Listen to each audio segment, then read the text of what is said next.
न इतिहास की किताबें इसे पूरी तरह लिख पाई, आक्रमणकारियों की तलवारें इसे मिटा पाई। अरब सागर की लहरों के सामने आज भी अड़िग खड़ा है एक नाम, सोमनाथ। यह कहानी है एक मंदिर की नहीं, यह कहानी है भारत की आत्मा की, एक ऐसी आस्था की जिसे बार बार कुचला गया पर जो हर बार और अधिक शक्तिशाली होकर खड़ी हुई।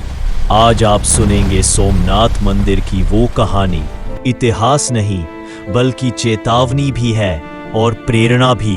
भारत जहां पत्थरों में भी विश्वास बोलता है, जहां नदियां मां है, पर्वत देवता है और मंदिर आत्मा। गुजरात के प्रभास पाटन में जहां अरब सागर की लहरें धरती से टकराकर मानो शिव का नाम लेती हैं, वही स्थित है सोमनाथ मंदिर। यह ज्योतिर्लिंगों में पहला है, 12 ज्योतिर्लिंगों में अग्रणी।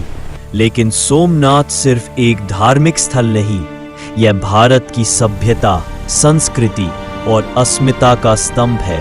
पुराणों के अनुसार चंद्रदेव को दक्ष प्रजापति के श्राप से क्षय रोग हो गया। शक्ति, वैभव और सौंदर्य सब क्षीण होने लगा। तब चंद्रदेव प्रभास क्षेत्र में आए और भगवान शिव की आराधना की। शिव प्रसन्न हुए, चंद्रदेव को श्राप से मुक्ति मिली। कृतज्ञता में चंद्रदेव ने यहाँ शिवलिंग की स्थापना की, इसीलिए नाम पड़ा सोमनाथ अर्थात चंद्रमा के स्वामी। यह मंदिर आस्था की शुरुआत था, लेकिन इतिहास ने इसके लिए कठोर परीक्षा तय की थी। प्राचीन भारत में सोमनाथ मंदिर धन, विद्या और श्रद्धा का केंद्र था। यहाँ हजारों पुजारी, हजारों दीपक, सोने चांदी के कलश और दूर दूर से आए व्यापारी। मंदिर की समृद्धि पूरे एशिया में प्रसिद्ध थी। अरब यात्री भी लिखते हैं, सोमनाथ का मंदिर ऐसा प्रतीत होता था मानो धरती पर स्वर्ग उतर आया हो। लेकिन जहां वैभव होता है वहां लालच भी आता है। 1025 ईस्वी, एक नाम जो भारत के इतिहास में काले अध्याय की तरह दर्ज है, महमूद गजनवी। वह लूट के इरादे से भारत आया। सोमनाथ की अपार संपत्ति उसके लिए चुनौती नहीं, शिकार थी। हजारों सैनिकों के साथ वह प्रभास पहुंचा। मंदिर पर हमला हुआ, घंटियों की आवाज चीखों में बदल गई। भक्तों ने भागने से इनकार किया। वे जानते थे शिवलिंग टूट सकता है, लेकिन शिव नहीं। महमूद ने शिवलिंग खंडित किया, मंदिर को लूटा, हजारों निर्दोष मारे गए।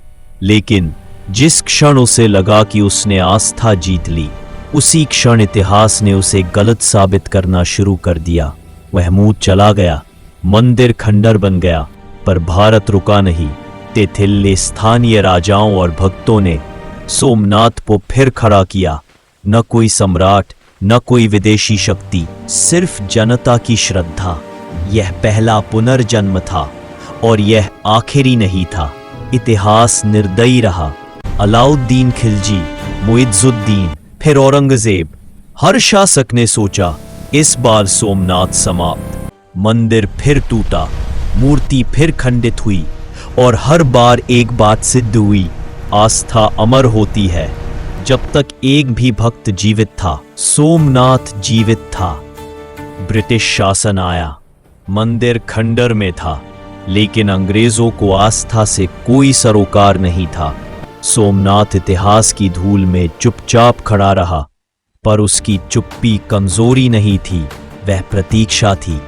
1977 भारत आजाद हुआ। सरदार वल्लभ भाई पटेल सोमनाथ पहुंचे। खंडर देखकर बोले, यह सिर्फ मंदिर नहीं, आत्मसम्मान है। सरकार पर दबाव था, विवाद थे, लेकिन सरदार अडिग थे।